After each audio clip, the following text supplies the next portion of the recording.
ভেঙে পড়েছে। এবং আপনি জেনে থাকবেন যে 5 তারিখ থেকে 8 তারিখ পর্যন্ত যতগুলো হত্যাকাণ্ড হয়েছে স্পেসিফিক ভাবে এই দখলদার বাহিনী পরিষ্কার করে বলছে এগুলোর কোনো বিচার হবে না, এগুলোর ব্যাপারে অভিযোগ দায়েরও করা যাবে না। তো সাধারণত আর্টিকেল 15 এর আন্ডারে যখন আমরা অভিযোগ দায়ের করি, এর আগে যখন আনোয়ারুজ্জামান চৌধুরী অভিযোগটা দায়ের করেছিলেন তখন আমরা একটা ব্যাখ্যা দিয়েছিলাম যে আমরা কেন অভিযোগ দায়ের করছি। সেই ব্যাখ্যাতে আমরা ড্রাফটিং এ যেটা লিখেছিলাম সেটা হচ্ছে এই যে তারা একটা ইনডেমনিটি দিয়েছে যে 5ই অগাস্ট থেকে 8ই অগাস্ট পর্যন্ত যেই হত্যাকাণ্ডগুলো হয়েছে সেগুলোর কোনো বিচার তারা করবে না। এবং ইউনূসরা প্রকাশ্যে বলেছে যে এই জুলাই আগস্টের জঙ্গি হামলার সময় যারা এই জঙ্গি হামলার সাথে জড়িত ছিল, যাদেরকে তারা বিপ্লবী বলে বা অভ্যুত্থানকারী বলে সূচিত করেছে, তাদের ব্যাপারে কোনো অভিযোগও আনা যাবে না। এবং আপনি জানলে অবাক হবেন, এই যে জুলাই চার্টার বলে বা জুলাই সংবিধান বলে তারা যে এই ঘটনাটা এখন সামনে আনছে যে এটা ঘোষণা করতে হবে, আপনি কি জানেন সেখানে কি লেখা থাকতে পারে? সেখানে একটি সম্ভাব্য প্রভিশনটা হচ্ছে এমন যে জুলাই অগাস্টে যারা আন্দোলন করেছে, এই কথিত আন্দোলন, এই আন্দোলন করতে গিয়ে যারা প্রশাসনের ব্যক্তিদেরকে আহত করেছে, নিহত করেছে, বাংলাদেশ আওয়ামী লীগের নেতাকর্মীদেরকে আহত করেছে, নিহত করেছে এবং যত ধরনের ক্ষয়ক্ষতি করেছে, এগুলোর জন্য ভবিষ্যতে তাদেরকে কোনো ধরনের আইনি ব্যবস্থা নেওয়া হবে না। তো অবস্থা যখন এমন হয়, আপনি জানেন যে খুনের বিচার কখনো তামাদি হয় না। এবং এর আগেও বঙ্গবন্ধু, জাতির জনক বঙ্গবন্ধু শেখ মুজিবুর রহমানের হত্যাকাণ্ডের পর এরকম একটা প্রভিশন হয়েছিল, ইনডেমনিটি অধ্যাদেশ। পরবর্তী সময় জিয়াউর রহমানের পার্লামেন্টে এটিকে সাংবিধানিকভাবে বৈধতা দেওয়া হয়েছিল। ওই একই পদ্ধতি তারা যখন করছে, তখন আমাদের আর্গুমেন্টটা হচ্ছে এমন যে যেহেতু বাংলাদেশ এটার বিচার করবে না, তাই আমাদের দাঁড়াবার জায়গাটা কোথায়? আমাদের দাঁড়াবার জায়গা হচ্ছে ইন্টারন্যাশনাল ক্রিমিনাল কোর্ট, যাকে আপনি মাথাতে রাখবেন যে যেই দুই ধরনের বিচার করতে পারে আইসিসি। একটি হচ্ছে আপনার আপনি জানেন যে একটি হচ্ছে মানবতা বিরোধী অপরাধ, একটি হচ্ছে গণহত্যা। যে চার ধরনের বিচার করে, তার মধ্যে দুইটি সংগঠিত হয়েছে, আমরা এটা দাবি করেছি। তো এখানে আপনি বুঝতে হবে যে আমাদের আসলে আর কোনো যাওয়ার জায়গা নেই, আমাদের হাত পা বাঁধা। এখন আপনি আমাকে বলুন, এই যে আমি মেয়র আনোয়ারুজ্জামান চৌধুরীর কথাই ধরি, যেহেতু আমি তার লয়ার হিসেবে সেখানে অভিযোগটা দায়ের করেছি, তাকে দেশ থেকে বাধ্য করা হয়েছে, তার বাড়িঘর 3 দফা না 4 দফা পুড়িয়ে দেওয়া হয়েছে। তারপরে আপনার লক্ষ লক্ষ নেতা কর্মীরা আজকে বিভিন্ন দেশে আশ্রয় নিয়েছে, তাদের বাড়িঘর পুড়িয়ে দেওয়া হয়েছে। আমাদের ছাত্রলীগের কর্মী আছে পঞ্চগড়ে, যেই ছাত্রলীগের কর্মীর মাকে নামাজ পড়া অবস্থাতে মেরে গেছে, তার ছেলেকে না পেয়ে, নামাজ পড়ছিলেন তিনি। তারপরে আপনি জানেন আব্দুল্লাহ আল মাসুদ রাজশাহী, তার অলরেডি পায়ের রক কেটে দিয়েছিল আজকে থেকে 7-8 বছর আগে জামাত শিবির। মেয়ের জন্য ওষুধ আনতে গিয়েছিল রাজশাহীতে এক মোড়ে, সেখানে তাকে পিটিয়ে মেরে ফেলেছে। শুধু একটু পানি চেয়েছিল, পানি দেয়নি। তারপরে তফাজ্জল, আপনি জানেন তিনি বরিশালে ছাত্রলীগ করতেন, তাকে ঢাকা ইউনিভার্সিটিতে তাকে খাওয়ার পরে তাকে পিটিয়ে মেরে ফেলেছে। তারপরে জাহাঙ্গীরনগর ইউনিভার্সিটিতে আপনার আরিফ সোহেল নামে এক খুন করেছে, যে আরিফ সোহেল এখন আপনার ইউকেতে, যুক্তরাজ্যে ছিল কয়দিন আগে, অক্সফোর্ডে সে প্রোগ্রামও করেছে, এই উমামা ফাতেমা তারা। সুতরাং এই মানুষগুলোর ব্যাপারে আমরা আইনি ব্যবস্থার আমাদের জায়গা কি? ইন্টারন্যাশনাল এরিনাতেই আমরা ব্যবস্থাটা চাইবো। যখন আমরা রাজাকারের বিচার বাংলাদেশ আওয়ামী লীগের নেতৃত্বে বা আওয়ামী লীগ সরকার করছিল, তখন এই ইন্টারন্যাশনাল কমিউনিটি নিরপেক্ষ না, আন্তর্জাতিক নিরপেক্ষ, স্বচ্ছ, এইসব বলে চেঁচিয়েছে। সো আজকে আমরা যে মামলাগুলো বা যে অভিযোগগুলো আমরা দায়ের করছি, এগুলো ভবিষ্যতের জন্য একটা রেফারেন্স হয়ে যাবে যে ইন্টারন্যাশনাল কমিউনিটি ভবিষ্যতে যদি আমাদেরকে এসে ভূগোল বোঝাতে আসে যে অমুক এইটা না, অমুক ইন্টারন্যাশনাল না, স্বচ্ছ না, তখন এই অভিযোগগুলো তাদের মুখের উপরে দিয়ে আমরা বলবো, তো তোমরা তখন কি করেছিলে 2024 সালে 25 সালে আমরা যখন অভিযোগ দায়ের করেছিলাম?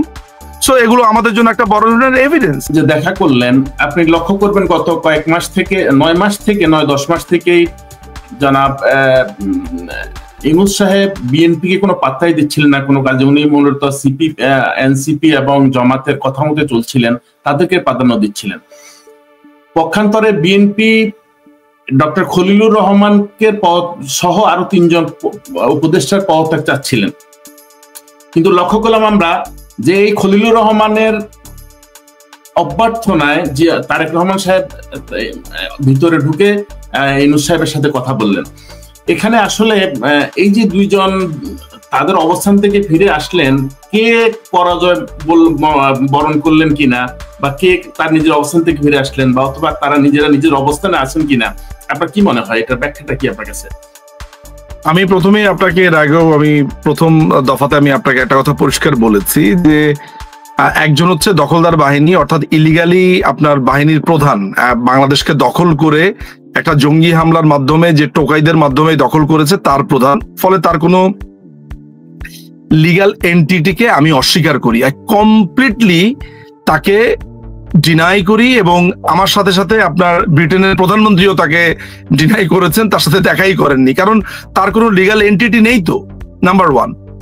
দ্বিতীয় যিনি ব্যক্তি, তিনি কিন্তু আপনার 2008 থেকে ইংল্যান্ডে আছেন এবং তার বিরুদ্ধে অসংখ্য মামলাকে আমরা প্রত্যক্ষ করেছি। 21শে আগস্টের গ্রেনেড হামলার মামলাতে তিনি দোষী সাব্যস্ত হয়েছেন নিম্ন আদালতে, হাইকোর্টে এই মামলা চলছিল, হাইকোর্টে হয়েছেন, অ্যাপিলেট ডিভিশন তাকে আপনার বলা হয়েছে অব্যাহতি, কিন্তু অ্যাপিলেট ডিভিশনের এই রায়ের বিরুদ্ধে কিন্তু একটা রিভিউ পিটিশন দায়ের করা হয়েছে, যেটার অনুমতি আদালত দিয়েছে। তার মানে মামলা এখনো চলমান, অর্থাৎ নিম্ন আদালতে যে রায়টি আছে এটি এখনো চলছে, এটি এখনো চলমান। এছাড়া আপনার গ্রেনেড হামলার মামলা এবং আমি যেটা বলেছি আপনার 21শে আগস্টের গ্রেনেড হামলার অস্ত্র 10 ট্রাক অস্ত্র। সো এরকম একজন সাজাপ্রাপ্ত অপরাধী যিনি ইংল্যান্ডে রয়েছেন, সেই ব্যক্তির সাথে যখন আপনার এই ইউনুস দেখা করছেন, সেটি আমার মধ্যে কোনো ধরনের দোতনা তৈরি করে না, বরঞ্চ আমি বলবো যে একটা এক্সটেন্ডেড ষড়যন্ত্রের একটা অংশ মাত্র। বাংলাদেশকে নিয়ে যে এক ধরনের ষড়যন্ত্র আমরা লক্ষ্য করেছি, মাননীয় প্রধানমন্ত্রী একটা দীর্ঘ সময় ধরে এই কথা বলে এসেছেন যে বাংলাদেশকে যদি লিখে দিতেন, তিনি করিডোর দিতেন, তিনি যদি সেন্ট মার্টিন দ্বীপ দিয়ে দিতেন, তিনি যদি বিদেশিদের কাছে দাসখত দিতেন, তাহলে তাকে কেউ সরাতে পারতেন না।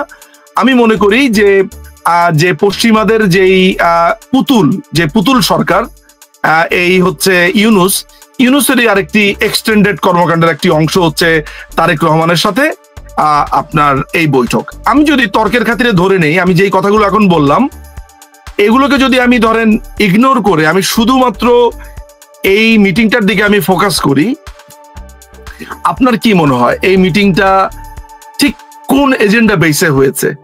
ইলেকশনটা আপনার কবে হবে, তাই তো? এই ইলেকশনের ডেটের কথা। আমার প্রথম কথা হচ্ছে, ইলেকশনটা কাকে নিয়ে করবে? বিএনপি একা একা ইলেকশন করবে? জামাতে ইসলামীকে নিয়ে করবে? বাংলাদেশে এখনো পর্যন্ত ডাটা রেশিও বলছে যে 35 থেকে 42% ভোট হচ্ছে বাংলাদেশ আওয়ামী লীগের, এবং এই ভোট আসলে এখন আপনি নিশ্চয়ই খেয়াল করেছেন 10 মাস ধরে সেই ভোট বাড়ছে। পৃথিবীর ইতিহাসে নানান ধরনের ইতিহাসবিদরা ইতিহাস দেখিয়েছে, রেজা শাহ পাহলভীর কথা বলেছে, তারপরে এরকম আরো অনেক লোকের কথা বলেছে যে না, এই ধরনের একটা পরিস্থিতিতে আর ফেরত আসতে পারে না। গাদ্দাফির উদাহরণ দিয়েছে, তারপরে আপনার বাশারের উদাহরণ দিয়েছে। কিন্তু বাংলাদেশের রাজনীতি আসলে এমন না। বাংলাদেশের মানুষ এটা জানে, এই বাংলাদেশ তৈরি হয়েছে বাংলাদেশ আওয়ামী লীগের নেতৃত্বে, সাধারণ মানুষকে নিয়ে বাংলাদেশ আওয়ামী লীগের নেতৃত্বে জাতির জনক বঙ্গবন্ধু শেখ মুজিবুর রহমান এই বাংলাদেশকে ফেরত দিয়েছে। আজকে তার কন্যা, তার সুযোগ্য কন্যা, যাকে আমি বলে থাকি যে বঙ্গবন্ধু যদি একটা পুরো দেশ হয়, তাহলে সেই দেশের সবচেয়ে সুউচ্চ পাহাড় এবং স্টেটসম্যান হচ্ছে শেখ হাসিনা। তাকে আজকে যেই পরিমাণ নানান রকমের অপবাদে বিদ্ধ করা হয়েছে, তাকে যেই ভয়ঙ্কর সব উপাধিতে এই জঙ্গিরা, এই 71-এর পরাজিত শক্তিরা বিদ্ধ করেছে, তারা মনে করেছে যে আমরা হেরে গেছি। আমাদেরকে বিভিন্ন জায়গাতে নানান রকমের কথাবার্তা বলা হয়। আপনি আমাকে বলুন তো, যে বাংলাদেশে একটি জাতীয় ইলেকশন হবে আর সেই দেশের 42% যাদের ভোটার, তাদেরকে ছাড়া আপনি ইলেকশন করতে যাচ্ছেন, এই আলোচনা, এইটা জাস্ট একটা মকারি, সাধারণ বাংলাদেশের মানুষের একটা মকারি। আহমদ সফা একটা কথা বলে গেছেন খুবই গুরুত্বপূর্ণ, যে বাংলাদেশ আওয়ামী লীগ যখন জেতে তখন খুব সম্ভবত সে একা জেতে, এটা তার কথা, কিন্তু বাংলাদেশ আওয়ামী লীগ যখন হেরে যায় তখন সারা বাংলাদেশ হেরে যায়। কিন্তু আমি একটু এই কথাটাকে একটু চেঞ্জ করে বলতে চাই যে বাংলাদেশ আওয়ামী লীগকে বা আওয়ামী লীগের বিরুদ্ধে যখন ষড়যন্ত্র করা হয়, তখন সারা বাংলাদেশের মানুষের বিরুদ্ধে ষড়যন্ত্র করা হয়। আপনি আমাকে বলুন তো, যে 32 নম্বর বাড়িটা যখন তারা ভাঙলো, এই ঐতিহাসিক বাড়িটা, এই ঔদ্ধত্য বাংলাদেশে পাকিস্তানিরাও দেখাতে পারেনি। সেই কাজটা যখন করেছে, এটা কি শুধু বাংলাদেশের আওয়ামী লীগের লোকেরা কেঁদেছে? খোঁজ নিয়ে দেখেন তো, যারা আওয়ামী লীগকে ভোট দেয়নি বা পছন্দ করে না, কিন্তু বঙ্গবন্ধুকে ভালোবাসে, মুক্তিযুদ্ধের পক্ষে, তারা কেঁদেছে। বাংলাদেশের সবাই আওয়ামী লীগ করবে এমন তো কোনো কথা নাই, বাংলাদেশের সবাই আওয়ামী লীগকে ভোট দিবে এমন তো কোনো কথা নেই। কিন্তু এই ঘটনাটা এই প্রত্যেকটা মানুষকে, যারা আওয়ামী লীগের ব্যাপারে অনেক সময় দ্বিমতে ছিলেন বা ভিন্ন মতে ছিলেন, তারাও আজকে আমাদের কাতারে এসে দাঁড়িয়েছেন। তারা বুঝতে পেরেছেন এই দেশটা রাজাকার আলবদররা দখল করে ফেলেছে। ফলে বাংলাদেশ আওয়ামী লীগ কিন্তু এখানে একা না। বাংলাদেশে যারা আপনার সুশীল একটা বড় অংশ আছে, যারা মুক্ত বুদ্ধির, মুক্ত যুদ্ধের, যারা বাংলাদেশের মুক্তিযুদ্ধকে, বঙ্গবন্ধুকে, জাতীয় চার নেতাকে, মুক্তিযোদ্ধাদেরকে শ্রদ্ধা করে, তারা প্রত্যেকেই শক্ত হয়েছে এবং তারা এই ক্রান্তিকালে বাংলাদেশ আওয়ামী লীগের পাশে এসে দাঁড়িয়েছে। আমাদের কাছে অনেকবার প্রশ্ন আসে যে তৃণমূলের ব্যাপারে আমাদের কাছে প্রশ্ন আসে, বাংলাদেশ আওয়ামী লীগের কর্ম পরিকল্পনা কি, আমার প্রশ্ন আসে। আমার মনে হয় বাংলাদেশ আওয়ামী লীগের একজন প্রতিনিধি, মানে একজন পাওয়ারফুল প্রতিনিধি, যিনি একটা দীর্ঘ সময় বাংলাদেশ আওয়ামী লীগকে সার্ভ করেছেন, আমাদের ফারুক ভাই, সৈয়দ সাজিদুর রহমান ফারুক ভাই এখানে আছেন, তিনি ভালো বলতে পারবেন।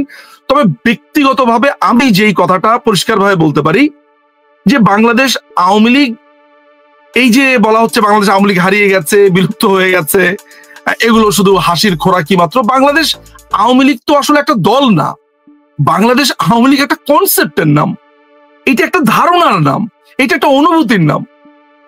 আমার দাদা করেছে আওয়ামী লীগ, আমার বাবা করেছে আওয়ামী লীগ, আমি করছি আওয়ামী লীগ, এগুলো হচ্ছে বংশ পরম্পরা।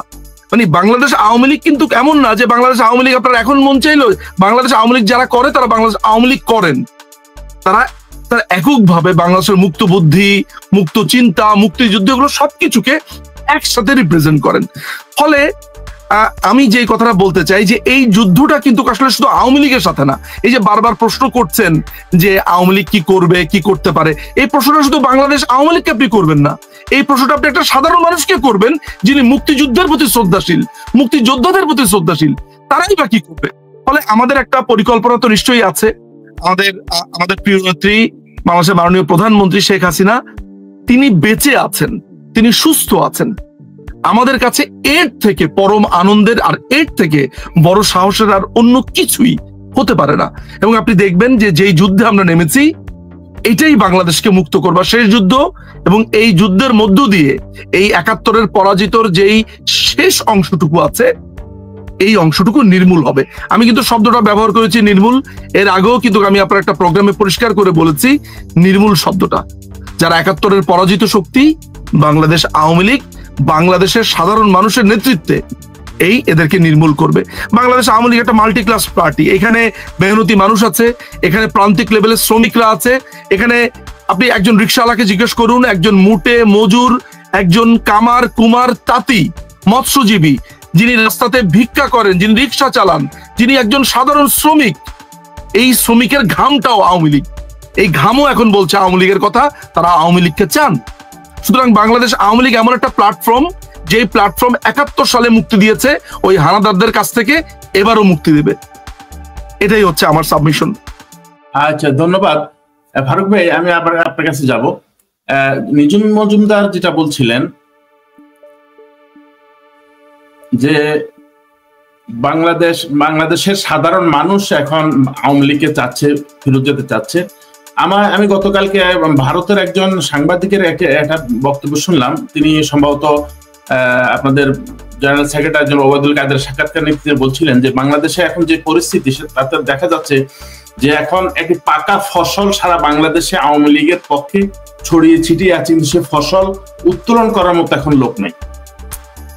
এই ফসলটা যদি এখন আওয়ামী লীগের ঝুড়িতে নিতে হয়, একটি সাংগঠনিক ভাবে একটা নেতৃত্ব দরকার, সেখানে সাংগঠনিক কর্মকাণ্ড দরকার। আপনারা কোন দিকে যাচ্ছেন? বাংলাদেশ আওয়ামী লীগ কি বাংলাদেশে আবারও তাদের সাংগঠনিক কর্মকাণ্ডটাকে কি জোরালো করছেন বা করার জন্য কি প্রস্তুতি নিচ্ছেন আপনারা? এখানে অলরেডি নিজুম মজুমদার বলে দিয়েছেন, আমাদের সৌভাগ্য এবং আমাদের ভাগ্য আল্লাহ রাব্বুল আলামিনের কৃপায়